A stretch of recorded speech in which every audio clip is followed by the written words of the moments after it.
헬라어로 에고 에이미 I am, 나는 누구다라고 하는 예수님께서 자신을 소개하는 요한복음의 7가지 본문을 차례로 살피고 있습니다. 오늘은 이제 5번째 예수님의 에고 에이미를 공부하겠습니다. 그동안 에고 에이미에는 각각의 배경이 있었습니다. 첫 번째 생명의 떡, 이거는 물고기 2마리와 보리떡 5개로 5,000명을 먹이신 오병이어의 기적. 다음에 두 번째 세상의 빛에는 초막절이라고 하는 유대인의 명절. 세 번째 나의 문이라, 양의 문이라에서는 한욱하로 알려진 수전절. 지난주 나는 선한 목자라, 수전절도 있지만 또 삭군 목자를 경고하시고 하나님께서 직접 선한 목자가 되시겠다고 말씀하셨던 에스겔서 34장이 그 배경이었습니다. 그처럼 예수님은 성경은 물론 세상의 절기라든가 예수님이 직접 행하신 표적이라든가 또 본문과 연결된 구약 성경까지 넘나드시면서 자신을 드러내셨다라고 하는 것이죠. 오늘 우리가 공부하는 5번째 에고 에이미는 나는 부활이요 생명이라입니다. 많이 들으셨고 익숙한 말씀이죠. 7가지 에고 에이미 말고 요한복음에는 7가지 표적이 있다는 말씀을 제가 드렸습니다.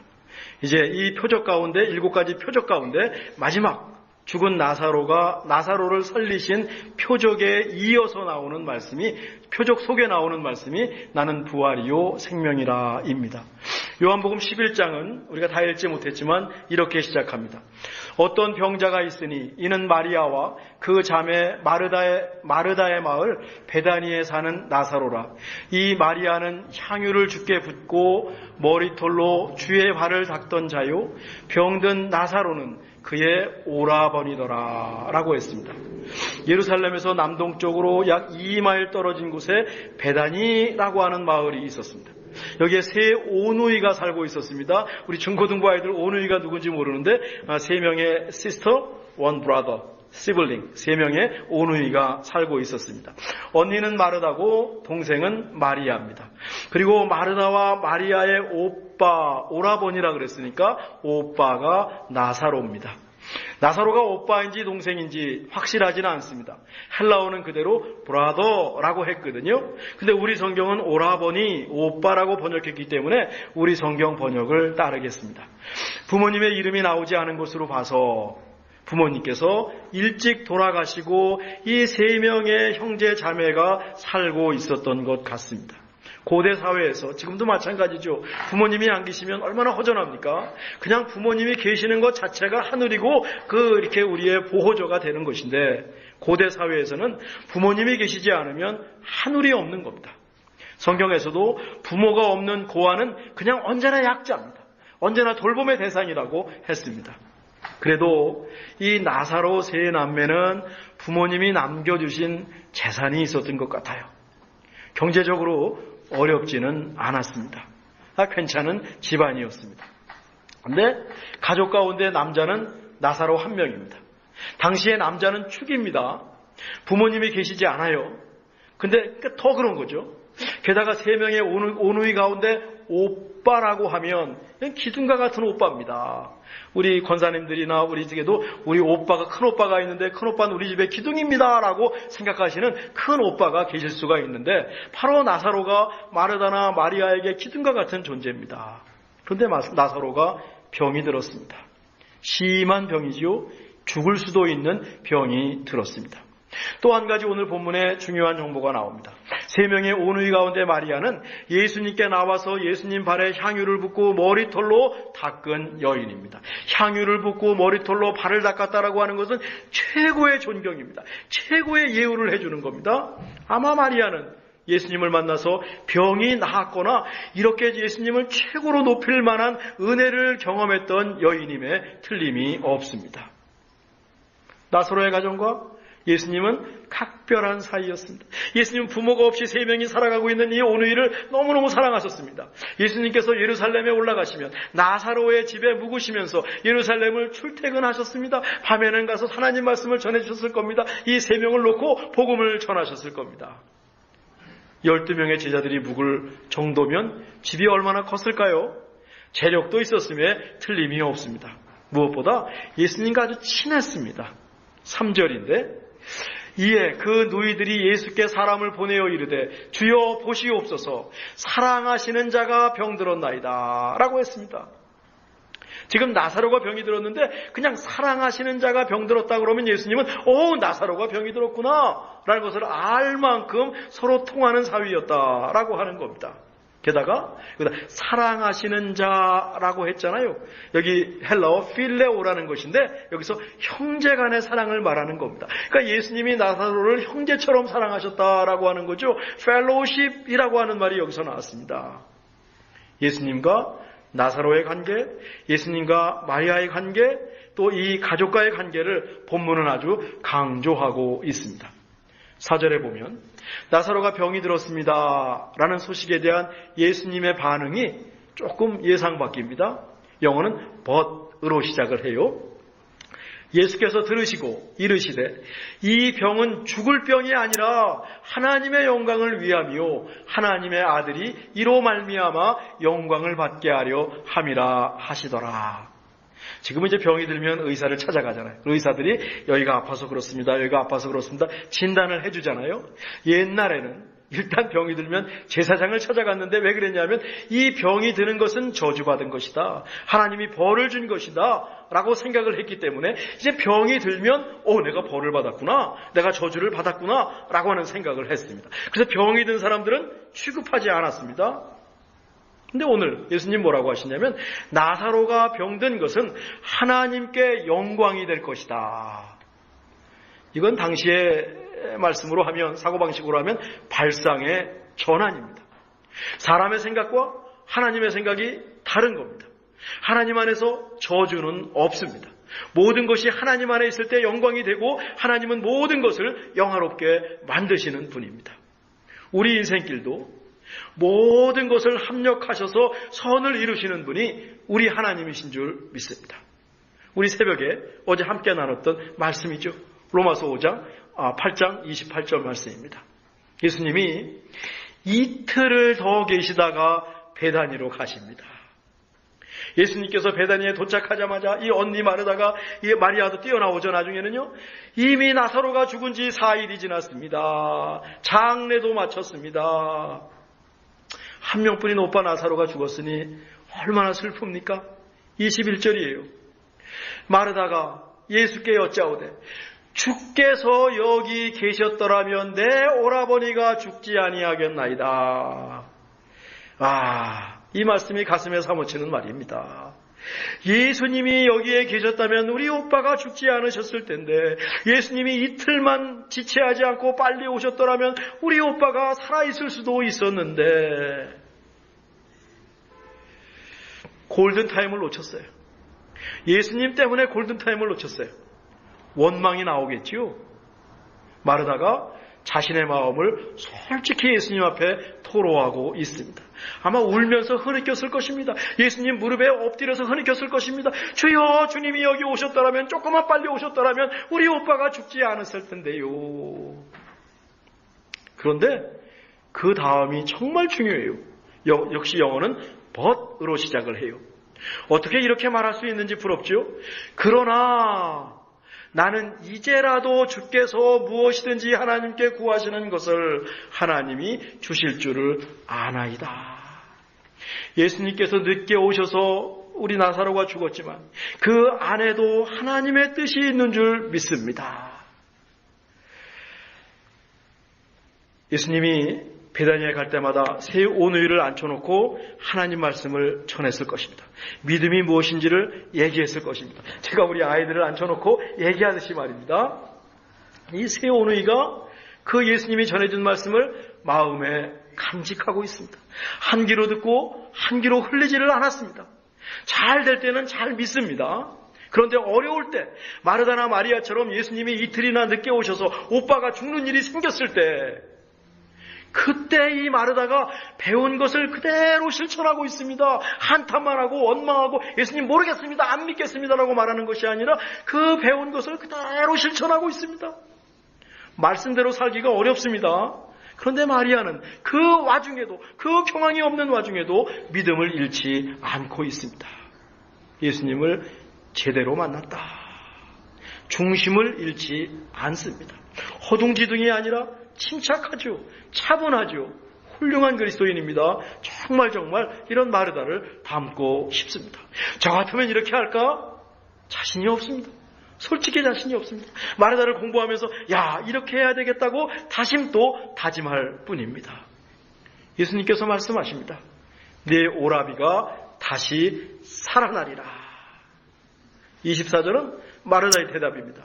마르다가 이르되 마지막 날 부활 때에는 다시 살아날 줄을 내가 아나이다. 마르다 대단합니다. 마르다는 부활에 대한 확신을 갖고 있습니다. 나중에 부활의 날이 오면 나사로가 다시 살아날 것이라고 하는 믿음을 갖고 있습니다. 지금 사랑하는 오빠가 죽었습니다. 의지하던 오빠가 죽었습니다. 예수님께서 이틀만 빨리 오셨어도 살 수 있었는데 예수님이 늦으셔서 오빠가 죽었습니다. 얼마나 안타깝겠습니까? 마르다도 마리아도 사람이지 않습니까? 그러나 예수님께서 오라비가 살 것이라고 말을 하니까 부활을 생각해요. 얼마나 훌륭한 믿음입니까? 이 세상의 죽음을 뛰어넘고 있습니다. 정말 대단하지 않습니까? 그때 예수님께서 오늘 우리가 살펴보고 있는 에고 에이미를 말씀하시는 거예요. 예수께서 이르시되 나는 부활이요 생명이니 나를 믿는 자는 죽어도 살겠고 무릇 살아서 나를 믿는 자는 영원히 죽지 아니하리라. 이것을 네가 믿느냐? 라고 묻습니다.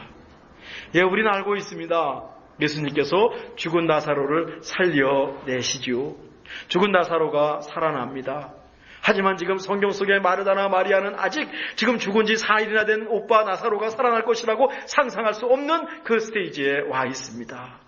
예수님께서 내 오라비 나사로가 살 것이라고 하시니까 마르다는 부활의 때에 나사로가 살 것이라고 말했습니다.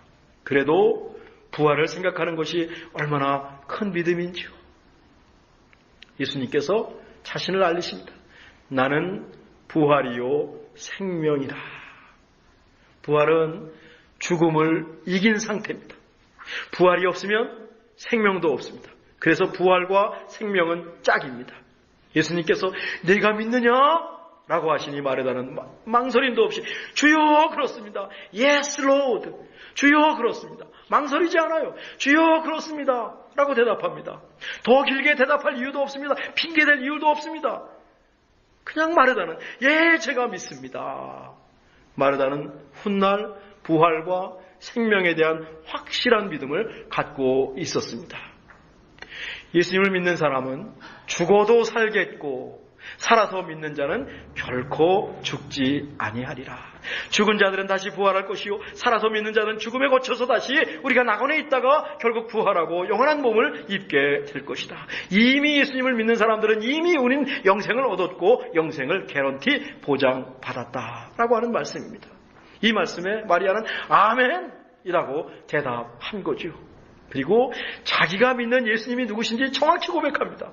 주는 그리스도시요 세상에 오시는 하나님의 아들이신 줄 내가 믿나이다. 남들이 그렇게 말하이다. 교회에서 그렇게 배웠습니다. 그거 아닙니다. 예전에는 지금 내가 믿었는데 지금 나사로가 죽고 나니까 예수님 나 믿을 수 없습니다. 그게 아닙니다. 아니 잘 모르겠습니다. 그것도 아닙니다. 어물쩍 답하지 않습니다. 주는 그리스도시요 세상에 오시는 하나님의 아들이신 줄 내가 믿습니다. 우리 사도신경하죠. 내가 믿습니다 라고 하는 신앙 고백입니다. 베드로의 복음과는 완벽한 신앙 고백을 마르다가 하고 있습니다. 우리들에게도 이런 확실한 신앙 고백이 필요할 것 같아요. 죽음을 초월한 신앙 고백이 필요할 것 같아요. 부활을 믿는 신앙 고백입니다. 예수님을 그리스도로 확실히 입으로 시인하는 간증과 고백입니다.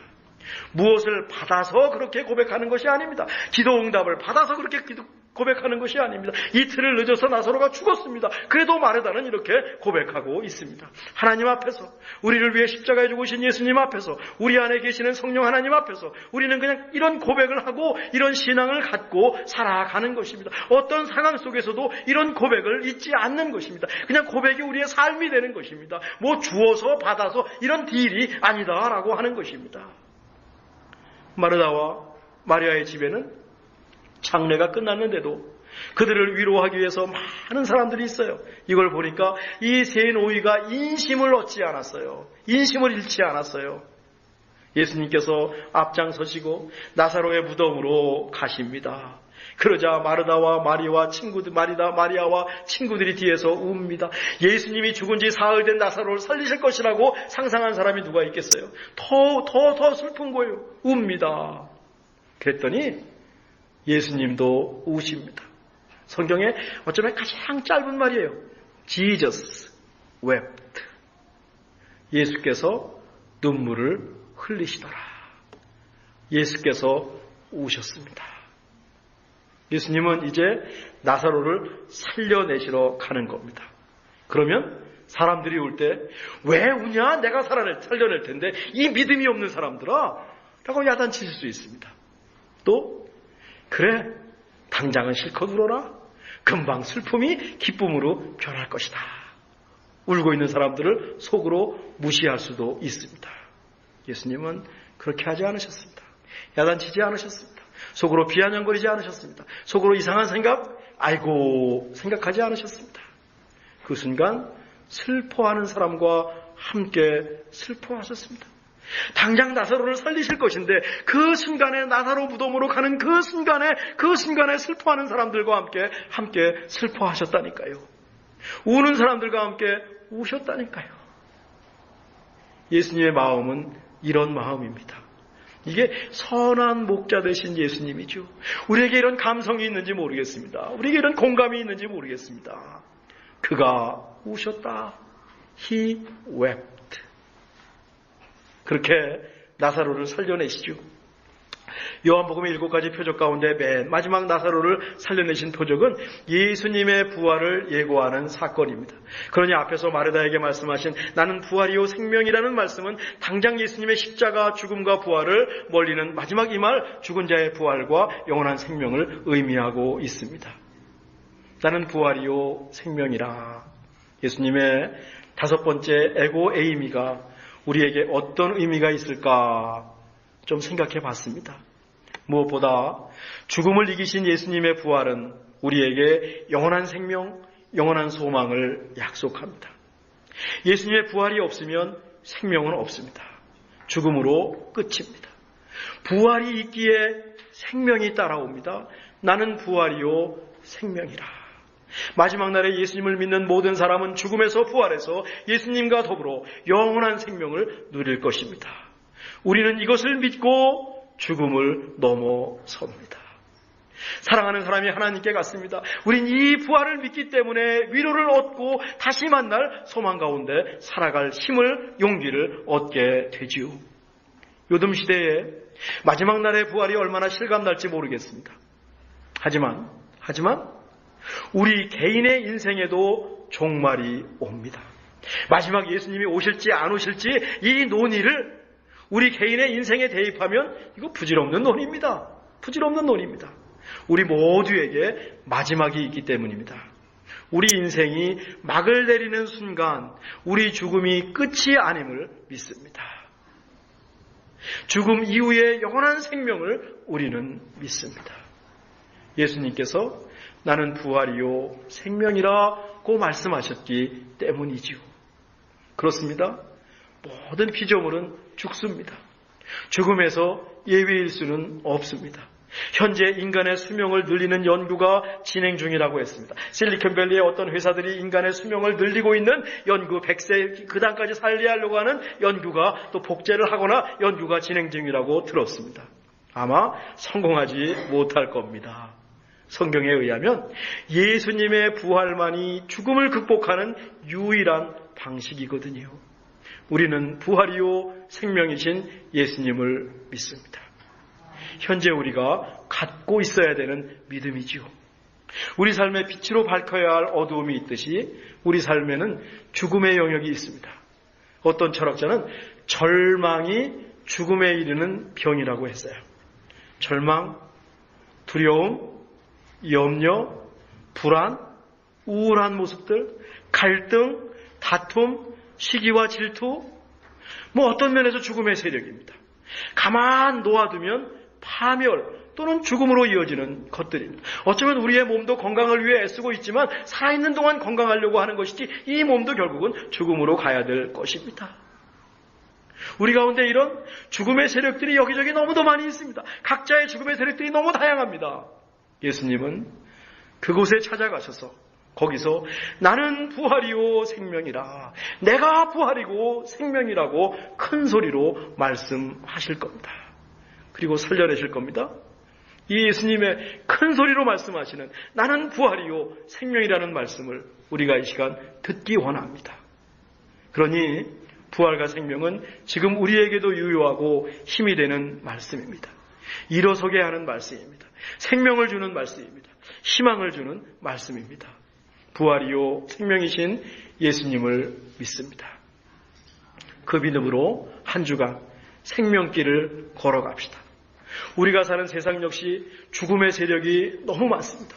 저는 요즘 세상을 바라보면서 마음이 너무너무 아픕니다. 속이 너무너무 상합니다. 힘이 듭니다. 한탄이 나옵니다. 이곳에도 예수님께서 일으켜 세워주시고 생명을 주시길 간절히 기도합니다.